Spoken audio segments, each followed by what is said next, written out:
ஓட்டு போடும் இயந்திரத்தை கண்டுபிடித்த விஞ்ஞானி, ஆனால் எழுத்தாளர். கலை, இலக்கியம், சினிமா, அறிவியல், விஞ்ஞானம், நாடகம், ஊடகம் என்று இவர் பேனா தொடாத துறைகளே இல்லை. அறிவியல் தமிழை எளிமைப்படுத்தி வெகுஜன மக்களுக்கும் அதை புரியும்படி செய்த சாதனை இவருக்கு சொந்தம். மல்டி மீடியா எழுத்தாளர் என்று இவரை வர்ணிக்கிறார்கள். சந்திக்கலாம் எழுத்தாளர் திரு சுஜாதா அவர்கள். எல்லா எழுத்துக்கள்லையும் பெரும்பாலான நேரங்கள்ல சுத்தி சுத்தி அந்த ஸ்ரீரங்கம் ஆம்பியன்ஸ்ங்கிற ஒரு விஷயம் வந்துட்டே இருக்கும். ஸ்ரீரங்கத்து தேவதைகளா இருந்தாலும் சரி, நேரடியா இல்ல வேறு மாதிரியான நாவல்களா இருந்தாலும் சரி. சோ அந்த பால்ய காலம், அந்த பிள்ளை பிராயம் எப்படிப்பட்டது உங்களுக்கு? பிறந்தது சென்னையில தான். இருந்தாலும் பள்ளிப்படிப்பு, ஆரம்ப பள்ளி அல்லது பள்ளிப்படிப்பு, கல்லூரி வரைக்கும் ஸ்ரீரங்கத்திலேயே வாழ்ந்ததுனால ஸ்ரீரங்கத்து சூழ்நிலைங்கிறது என்னுடைய கதைகளில் எப்பொழுதும் இருந்துட்டே இருக்கும். ஏன்னா அது ஆரம்பத்தில் பதிந்த ஞாபகங்கள்ங்கிறதுனால. நேரடியா எழுத ஆரம்பிச்சது டெபியூட் அப்படிங்கிறது உங்களுக்கு எது? அது சிவாஜிங்கிற பத்திரிகைக்கு ஒரு ஒரு சிறுகதை எழுதி அனுப்பிச்சு அது ஏதோ தெரியாதனமா போட்டாங்க. எனக்கு அது ஒன்றும் பெரிய கதையா ஒரு ஞாபகம் இல்லை. அது அதுக்கப்புறம் there was a big gap.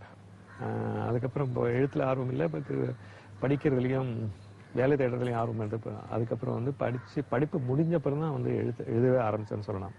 படிப்பு முடிஞ்ச அப்புறம் உங்களுடைய மாஸ்டர்ஸ், உங்களுடைய பொறியியல் படிப்பு முடிஞ்ச அப்புறம் பொறியியல் படிப்பு MIT படிச்சேன். முதலாக ஒரு சின்ன கதை எழுதி சிவாஜி புத்தகத்தில் வெளிவந்ததோடு சரி. அதோட சரி. அதுக்கப்புறம் ஒரு 12-13 வருஷம் கேப் இருந்தது. இப்போ கல்லூரியில எலக்ட்ரானிக்ஸ் படிச்சிருக்கீங்க. இப்போ இதுவும் உங்களுடைய எழுத்து சார்ந்த ஒரு விஷயத்தோடு தொடர்பு படுத்த வேண்டிய கேள்வியா இருக்கு. பெரும்பாலான கட்டுரைகள்ல தொடங்கி நாவல்கள்லையும் அல்லது வேறு சில விஷயங்கள்லையும் கூட இந்த எலக்ட்ரானிக்ஸ், விஞ்ஞானம் அப்படிங்கிற விஷயத்தையும் எலக்ட்ரானிக்ஸையும் சேர்த்து நிறைய பண்ணிருக்கீங்க. மேபி அப்ப இதுவும் அந்த இன்ஸ்பிரேஷன் உங்களுக்கு இருந்தா, எதிர்காலத்துல நான் இது சார்ந்த ஒரு எழுத்தெல்லாம் கூட கொண்டு வரணும், நான் அறிவியல் வேற படிச்சிருக்கேன், எனக்கு எழுதுகிற ஒரு ஐடியா இருக்கு, அல்லது சிறுகதைகள், எழுத்துக்கள் பற்றி ஒரு புரிதல் இருக்கு அப்படின்னு அப்ப ஏதாவது ஒரு ஐடியா ஃபார்ம் பண்ணிருந்தீங்களா? ஆமா, அப்ப நீங்க சொல்றது உண்மைதான். அதாவது தமிழ்ல எழுதும்படியான ஒரு ஒரு தைரியமும் திறமையும் இருந்ததுனால, அதே சமயத்துல அறிவியல் படிக்கிறதுனால அறிவியல் விஷயங்களை தமிழ்ல சொல்லணுங்கிற ஒரு ஆர்வமும் ஏற்பட்டது. அதற்கும் ஒரு முக்கியமான காரணம் தமிழ்ல விஞ்ஞான கட்டுரைகள் எழுதுறத பத்தி ஒரு போட்டி வச்சாங்க. இதுல MIT இருக்கும்போது அந்த போட்டியில் நான் கலந்துட்டேன். அதுல கலந்துகிட்ட இன்னொருத்தர் டாக்டர் அப்துல் கலாம். உங்க கிளாஸ்மேட்? ஆமா, என்னுடைய பேட்ச்மேட், கிளாஸ்மேட். அவர் ஏரோநாட்டிக்ஸ் படிச்சார், நான் எலக்ட்ரானிக்ஸ் படிச்சார். சமகாலத்துல ஒரே நிலையில படிச்சிருக்கீங்க. ஆகாய விமானங்கள் கட்டுவது அப்படின்ட்டு இது பண்ணார். நான் இன்ஃபினிட் மேத்தமேட்டிக்ஸ் பத்தி ஒரு கட்டுரை எழுதினேன். 2 பேருக்குமே பரிசு கிடைச்சது. அந்த விதத்துல தமிழ்ல அறிவியல் எழுதக்கூடிய ஆர்வம் அப்படியே எனக்கும் இருந்திருக்கு, அவருக்கும் இருந்திருக்கு. ஸோ அந்த விதத்துல அந்த சூழ்நிலையில தமிழ்ல எழுதுறதே ரொம்ப ஒரு பெரிய எனக்கு ஒரு சவாலா பட்டது. காலேஜ் அப்படிங்கறதுல இருந்து வேலை அப்படிங்கிற இடம் வரைக்கும் வந்திருக்கீங்க. அநேகமா இப்ப நீங்க சொன்ன அந்த இடைவெளி, எழுத்து தொடர்பான இடைவெளிங்கிறது அநேகமா இந்த காலகட்டமாகத்தான் இருக்கும் அப்படின்னு நினைக்கிறேன். மீண்டும் இடைவெளி கிரிக்கெட் தான் ஆடினேன், அவ்வளவுதான். ஒரு 6 மாசம் தான் கேப் இருந்தது. அப்ப கூட இது பண்ண வேலை கிடைச்சு அதுக்கப்புறம் டெல்லியில போயிட்டு டெல்லியில அடிக்கடி டூர்ல அனுப்புவாங்க. டூர்ல அந்த சமயத்துல கல்யாணம் ஆயிடுச்சு. சோ அதனால டூர்ல போயிருந்த போது நிறைய நேரம் கிடைக்கும். அந்த நேரத்தை இது பண்ணுறதுக்கு அப்போ எழுத்து ஆர்வம் அதிகமாச்சு. திரும்ப எழுத ஆரம்பிச்சேங்கிறது அது மட்டும் இல்ல. ஒரு நண்பன் ஒரு கதை எழுதியிருந்தான். அந்த கதையை திருத்தி கொடுத்தேன். திருத்தி கொடுக்கிற போது அது குமுதத்துல பப்ளிஷ் ஆயிடுச்சு. சரி, கொஞ்சம் எடுத்துப்பாங்க போல நம்ம எழுத்து அங்கீகரிக்கப்படும். சோ முதல்ல நீங்க திருத்தி கொடுத்த கதை தான் பெரிய பத்திரிகையில. ஆமா, சீனிவாசன் அவனுடைய நண்பனுடைய அவன் பேர்ல வந்தது. சோ அதற்கு பிறகு நீங்களாகவே எழுத ஆரம்பிச்சேன். நீங்களாகவே எழுத ஆரம்பித்து பிரசுரமான கதை எப்ப வர ஆரம்பிச்சது? அது 1962. உங்களுடைய 45 வருஷம் 45 வருஷத்துக்கு முன்னால. சுஜாதா அப்படின்னா இன்றமும் அந்த இலக்கிய வட்டத்தில் கவனிக்கப்படுற ஒரு இடம் கணையாளி. இந்த கணையாளி அப்படிங்கிற அந்த பத்திரிகையிலிருந்து, அந்த எழுத்து உலகிலிருந்து உங்களுடைய படைப்புகள் வர ஆரம்பித்த காலகட்டங்கள்? 1965. அது என்னுடைய நண்பர் கஸ்தூரங்கன் சின்ன வயசுலயே அவர் நண்பர். அவரும் அந்த இடத்துல நியூயார்க் டைம்ஸ்ல ஒரு நிருபரா சேர்ந்த போது அவர் ஒரு பத்திரிகை ஆரம்பிக்கலான்னாரு. அது நீதான் ஏதோ எழுதி அதெல்லாம் இருக்குது, நான் சுதந்திரமா ஏதாவது எழுதி பாறேன் அப்படின்னு சொல்லிட்டு கணையாழின்ட்டு ஒரு பத்திரிகையில என்ன எழுதி வச்சாரு. அதுலதான் வந்து அந்த கணையாழிகளுடைய ஒரு அந்த நீர்க்குமிழ்கள்னுட்டு ஒரு காலம் மாதிரி ஆரம்பிச்சேன். அதுக்கப்புறம் கடைசி பக்கங்கள்னுட்டு கவிதை அது வந்து கவனிக்கப்பட்டது. அது இலக்கியம் சம்பந்தமான நான் படித்த இலக்கியங்கள், நான் படித்த சங்க இலக்கியங்கள், நான் படித்த நவீன இலக்கியங்கள் இதெல்லாம் பத்தி ஒரு இயல்பா ஒரு ஃப்ரீடம் கொடுத்தாரு. கணையாளியில நீங்க வந்து ஸ்ரீரங்கம் எஸ்.ஆர். ராஜன்ங்கிற பேர்ல எழுதிக்கிட்டு இருந்த அந்த காலகட்டத்துல வெகுஜன பத்திரிகைகள் உங்களுடைய படைப்புகள் வந்துகிட்டு தான் இருந்தது. அதுவும் வந்திருந்தது.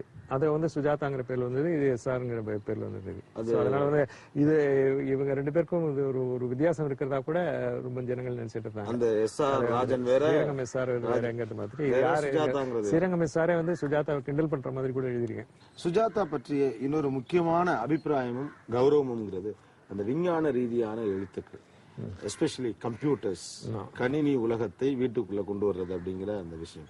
விஞ்ஞான ரீதியாக ஒரு வெகுஜன மக்களுக்கு புரிகிற மாதிரி, ஒரு சாதாரண ரசிகனுக்கு புலப்படுகிற மாதிரி அந்த எழுத்துக்களை கொண்டு வருவது என்பது அநேகமா அதையும் நீங்க வந்து சீரியஸா இல்லாம யதார்த்தமா செஞ்சீங்கன்னு சொல்ல முடியுமா? யதார்த்தமா இல்ல, அதை வந்துட்டு சயின்டிபிக்கா விஞ்ஞான ரீதியா வந்து அணுகுமுறையில பண்ணேன். அதுக்கு முதல்ல வந்து தமிழ் இதெல்லாம் முடியாதுப்பா அப்படின்ட்டு அதை கைவிடுறது. அதுக்கு பதிலாக வந்து தமிழ்ல வார்த்தைகளே இல்லைன்னு சில பேர் சொல்லுவாங்க. தமிழ்ல வந்து அதற்கான வார்த்தைகள் அது. ஆனால் முதல்ல வந்து கணிப்பொறியை பற்றி எழுதுறதுக்கு முன்னாடி நான் வந்து 1000 கணிப்பொறி வார்த்தைகள், ஒரு சின்ன கணிப்பொறி வார்த்தைகளுக்கான ஒரு அகராதி இது பண்ணேன். அதுல வந்து கணிப்பொறி வார்த்தைகளுக்கு உண்டான சில எளிய தமிழ் சொற்கள், இன்புட் அவுட்புட்னா அகம்புறம்னு சொல்றது, அது அந்த மாதிரி ரொம்ப மென்பொருள்ங்கிறது, குறுந்தகடு, அந்த மாதிரி வார்த்தைகளை எல்லாம் முதல்ல அமைச்சுக்கிட்டு அந்த வார்த்தைகளை பயன்படுத்தி அந்த வார்த்தைகளை திரும்ப முதல்ல வந்துட்டு அந்த பிராக்கெட்ல, அதாவது அடைப்புக்குறிக்குள்ள அந்த ஆங்கில வார்த்தைகளை முதல்ல பயன்படுத்திட்டு அது இதை தான் அவர் சொல்றாருன்னு சொல்லிட்டு கொஞ்சம் கொஞ்சமா வந்துட்டு அதனால வந்து அதற்கு உண்டான அதை தமிழால முடியாதுன்னு சொல்லாம தமிழால முடியும்னு காட்டுறதுக்கு உண்டான ஒரு ஒரு ஒரு ஒரு களத்தை, ஒரு சூழ்நிலையை அமைச்சுக்கிட்டேன். ஏன்னா கதை எழுதுறதுக்கு நிறைய பேர் இருக்காங்க. சிறுகதைகள் எழுதுறதுக்கோ, தொடர்கதைகள் எழுதுறதுக்கோ, நாவல் எழுதுறதுக்கோ நிறைய பேர் இருக்காங்க. இந்த மாதிரியான கட்டுரைகள் எழுதுறதுக்கு ஆள் அதிகம் இல்லை. அது காலத்தின் தேவையும் கூட. காலத்தின் தேவை வந்துட்டு மாறிட்டு வருது. அந்த புதிய இதுக்கு கம்ப்யூட்டர்ஸ் எல்லாம் வந்துருக்குது. கம்ப்யூட்டர்லாம் என்னன்னு பாத்தீங்கன்னா, முதல்ல வந்து ஆரம்பத்துல வந்து தமிழ்ல வந்த அறிவியல் கட்டுரைகள் எல்லாம் ஒரு கலர் டெலிவிஷன் எப்படி ரிப்பேர் செய்யறது அப்படிங்கிறது. பிகாஸ் கலர் டெலிவிஷன் நிறைய ஆயிடுச்சு. அது வந்து தமிழ்ல வந்து தேவைப்படுற போது அந்த கலர் அதற்குண்டான ஆங்கில வார்த்தைகளை கலந்து எழுதிட்டு இருந்தாங்க. அதுக்கு தேவை ஏற்படுற போது கொஞ்சம் கொஞ்சமா வந்துட்டு அந்த தொலைக்காட்சிங்கிற வார்த்தை வந்துட்டு அது அப்புறம் பழகிடுச்சு. நீங்க உங்க எழுத்த நம்புறது ஒரு நல்ல விஷயமா இருந்தாலும் கூட, ரசிகர்கள் அல்லது இதை படிக்கிறவர்கள் இதை புரிந்து கொள்வார்கள், ஏற்றுக்கொள்வார்கள்னு நீங்க எப்படி நம்புனீங்க? ஏன்னா சயின்ஸ் தமிழ் அப்படிங்கிறப்ப முக்கியமான காரணம் என்னன்னா, வந்து பாப்புலர் ரைட்டிங் சொல்லுவாங்கல்ல, வெகுஜன மக்களுக்காக வந்து அறிவியல் எழுதுற போது 2 விதிகள் வந்து ஆங்கிலத்தில் அவங்க வந்து பயன்படுத்துவாங்க. ஒன்று வந்துட்டு அதிகமாக எளிமைப்படுத்த மாட்டாங்க. இது வந்து ரொம்ப வந்து அணுகுண்டு செய்வது எப்படின்னு 4 பேர்ல சொல்ற மாதிரி இல்லை. அப்படி இல்லை. இது கொஞ்சம் சோடியம் எடுத்துக்கொள்ளும், கொஞ்சம் யுரேனியம் எடுத்துக்கொள்ளும், விலகி இருக்கும், நல்லா வெடிக்கும் அப்படின்ட்டு அந்த மாதிரி அந்த அளவுக்கு முடியாது. ஓரளவுக்கு மேல அறிவியலை வந்து எளிமைப்படுத்த முடியாது. அதுல ஒரு முனைப்பு வேண்டும் அவங்களுக்கு. அந்த வாசகர்களுக்கும் இந்த ஒரு தீவிரமான ஒரு இதுக்கு ஒரு கதையை சொல்ற மாதிரியோ, கதையை எளிமையா படிச்சுட்டு போற அதை வந்து அதை முதல்ல அவங்கள்ட்ட சொன்னேன். இது வந்து லேஸ்ல உங்களுக்கு புரியாது, 2வது படிங்க, 3வது படிங்கன்னு சொல்றது. அதே சமயத்துல வந்து என்னுடைய எழுத்து திறமை இருக்கு பாருங்க. என்னுடைய முக்கியமான எழுத்து திறமை வந்து நான் வந்து ஒரு சிறிய வார்த்தைகள்ல, சிறிய வாக்கியங்கள்ல வந்துட்டு வேகப்படுத்தப்பட்ட நடையில அதை சொல்ல முடியும். அதுல வந்து என்ன அதுல இருக்கிற விஞ்ஞானத்தை வந்து ரொம்ப ரொம்ப ஒரு ஒரு மிகைப்படுத்தாம, அதே சமயத்துல வந்துட்டு எளிமைப்படுத்தாம, அதிகமா எளிமைப்படுத்தாம அதுக்கு சரியா சொல்லணும். அது வந்து ஏன்னா அறிவியல்ங்கிறது ரொம்ப ரொம்ப ரொம்ப சிக்கலானது. இப்போ வந்து பாத்தீங்கன்னா நானோ டெக்னாலஜி படிச்சுட்டு இருக்கேன். நானோ டெக்னாலஜிங்கிறது எளிமைப்படுத்தவே முடியாது. அது வந்துட்டு ஒரு எறும்பு மாதிரி கம்ப்யூட்டர்கள் வந்துட்டு பண்றது. கம்ப்யூட்டரே வந்து எறும்பு சைஸ்ல அல்லது வந்து ஒரு பாக்டீரியா சைஸ்ல பண்றது. அதை வந்து விளக்குறதுக்கு அது எப்படி வாட் இஸ் நானோ கம்ப்யூட்டர்னு சொல்றது இப்போ பாத்தீங்கன்னா ரொம்ப ஒரு கஷ்டமான விஷயம். இருந்தாலும் அது ஒரு சவால் தான். தமிழர்களுக்கு வந்து கொஞ்சம் ஈடுபாடோட சொன்னா அது புரியுங்கிற ஒரு நம்பிக்கையில தான் செய்யறாங்க. உங்க எழுத்துக்கள்ல இந்த தமிழை வேகப்படுத்தின ஒரு நடை வந்து முயலப்பட்டது அல்லது நிறுவப்பட்டதுன்னு கூட சொல்லலாம். விஷுவலைஸ்டா பார்க்கலாம் அப்படிங்கிற மாதிரி ஒரு எழுத்தை அப்படியே படிக்கிறப்போ அதை படிக்கக்கூடிய வாசகன் அந்த இடத்துல இருக்கலாம், அல்லது அது விஷுவலா கண்ணு முன்னால வர்ற மாதிரி ட்ரிங் ட்ரிங் போன் எடுத்து காதில் வைத்து விட்டு அப்படிங்கிற மாதிரியான ஒரு டோன், வேகப்படுத்துதல், இயல்புப்படுத்துதல் அப்படின்னு. அதெல்லாம் நீங்க நீங்களா உருவாக்கி கொண்ட ஒரு ஃபார்முலாவா, இல்ல அதுவும் உங்களுடைய போக்கிலேயே அமைந்து கொண்ட ஒரு விஷயமா? இந்த விஷுவல் ஸ்டைல்ங்கிறது ஒரு திரைப்படங்கள்ல இருந்து திரைப்படங்கள்ல நல்ல நல்ல திரைப்படங்கள் பாத்தீங்கன்னா இப்ப சத்யஜித் ரேயோட படம் இது பாக்குற போது அது ஒரு 10-20 வாக்கியங்களை சொல்லக்கூடியதை ஒரு ஃப்ரேம்ல சொல்லிட்டு போயிடுவாங்க. ஸோ அந்த விதத்தில் நம்மளாலே சொல்ல முடியுங்கிறது அதே மெத்தடை, இந்த விஷுவல் மெத்தடை யூஸ் பண்ணிருப்பாங்க. திரைப்படங்களுக்குள்ள நீங்க எப்ப என்ட்ரு ஆகுறீங்க? திரைப்படங்கள் காயத்ரி தான் முதல் படம். அதுல ரஜினிகாந்தும் ஸ்ரீதேவி ஆக்ட் பண்ணாங்க. அதுக்கப்புறம் பிரியாங்கிற நாவல் வந்தபோது அந்த பிரியாவை அதை படமாக்கினா. அது லண்டன்ல நடக்கிற மாதிரி இருந்தது, இது சிங்கப்பூர்ல நடக்கிற மாதிரி இது பண்ணாங்க. அதே சமயத்துல பாலச்சந்தர் நினைத்தால் இணைக்கும்னு ஒரு படத்தை அதுக்கு வசனம் எழுத சொன்னாரு. ஸோ அந்த விதத்துல அவரையும் அந்த 3 படங்களும் ஆரம்பத்துல அந்த பிரியா காயத்ரியில நான் எழுதின நாவல்களை சார்ந்து எடுத்த படங்கள். நினைத்தால் இணைக்குங்கிறது முதல்ல வசனம் எழுதின. அதுக்கப்புறம் மணிரத்னத்துக்கு ஒரு 4-5 ரோஜா பார்த்த அப்புறம் சங்கர் கிட்ட வந்தாரு. சங்கர் ஒரு இந்தியன்ல தான் முதல்ல செஞ்சேன். சங்கருக்கு ஒரு 4 படம் பண்ணேன், இவருக்கு ஒரு 4 படம் பண்ணேன். இப்ப கூட அவருடைய ஹிந்தி படத்துக்கு எழுதிட்டு இருக்கேன். சிவாஜி வரைக்கும் வந்தாச்சு. ஒரு திரைப்படத்தை பாத்தீங்கன்னா திரைப்படத்துல எழுத்தாளருடைய பங்கு மட்டும் இல்ல, அந்த சங்கர், மணிரத்னம் மாதிரி இவங்கெல்லாம் அவங்களும் கான்ட்ரிபியூட் பண்றாங்க. அது ஒரு கோஆபரேட்டிவ் எஃபர்ட்னு ஒரு கூட்டு முயற்சி. அதனால பல வாக்கியங்கள் அவங்கள்ட்ட இருந்து கூட வந்திருக்கும். அதை நான் கொஞ்சம் தீட்டி பயன்படுத்தலாம். ஸோ அந்த விதத்துல ஒரு கூட்டு முயற்சியா இருக்கிறதுனால திரைப்படங்கள்ல முழுக்க முழுக்க நான் எழுதினது அப்படியே வரிவிடாம அவங்க செஞ்சாங்கிறது அது சொல்ல முடியாது.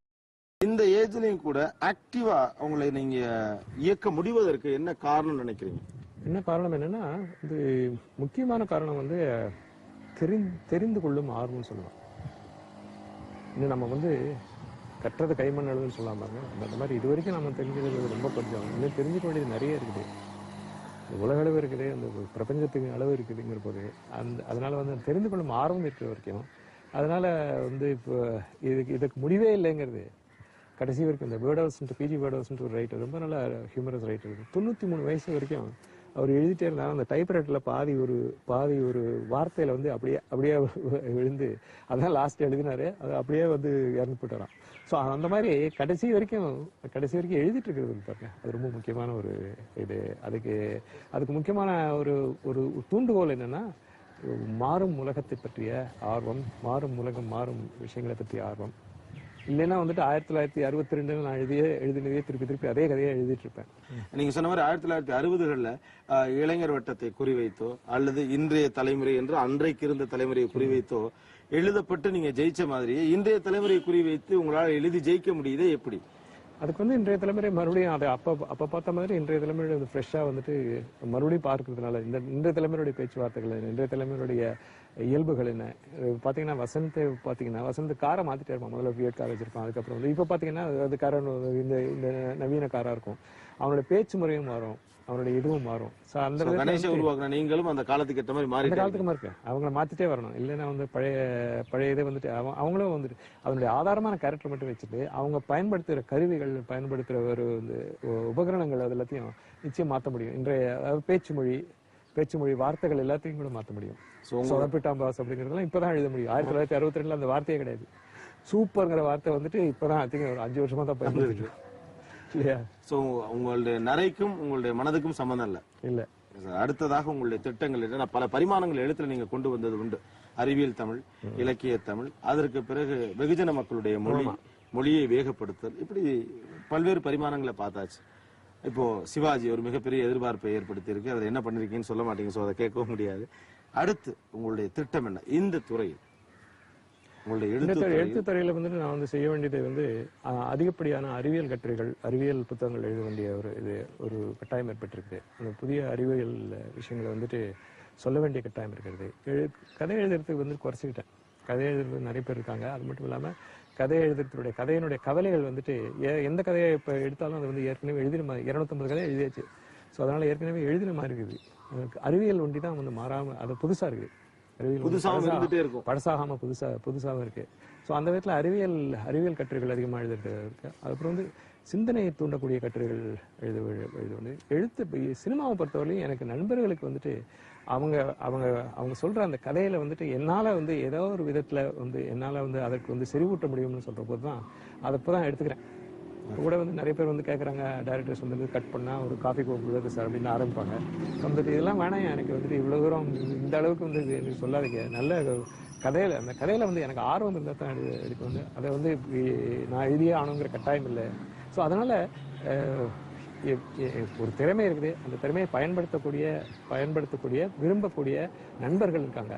அந்த நண்பர்கள் என்ன கேட்குறாங்களோ அதை வந்துட்டு இது பண்ணி என்னுடைய உடல் ரீதியான வந்து சில தடைகள்லாம் இருக்குது பாருங்க. சில இதெல்லாம் வந்து அதிகமாக வந்துட்டு வெளிநாட்டுக்கெல்லாம் போக முடியாது, அதிகமாக வந்துட்டு இந்த டிஸ்கஷன்லாம் வந்து அதிகமாக வந்து கலந்து கொள்ள முடியாது. அந்த அந்த அந்த அந்த தடைகள் இருக்கிற அதற்குள்ள இயங்க முடியாத விஷயங்களை சொல்லிட்டு இருக்கேன். கால மாற்றத்திற்கு ஏற்ப ஒவ்வொரு கலைஞனும் தன்னை புதுப்பித்துக் கொள்ள வேண்டியதன் அவசியத்தை வலியுறுத்தி இருக்கிறார் திரு சுஜாதா. அவரது வெற்றியின் ரகசியமும் அதுதான். சாதனையாளர்களுக்கு மகுடம் சூட்டுவோம், சாதிக்க நினைப்பவர்களுக்கு வழிகாட்டுவோம். மீண்டும் இன்னும் ஒரு சாதனையாளருடன் அடுத்த வாரம் உங்களை சந்திக்கும் வரை உங்களிடமிருந்து விடைபெறுவது கோபிநாத். வணக்கம்.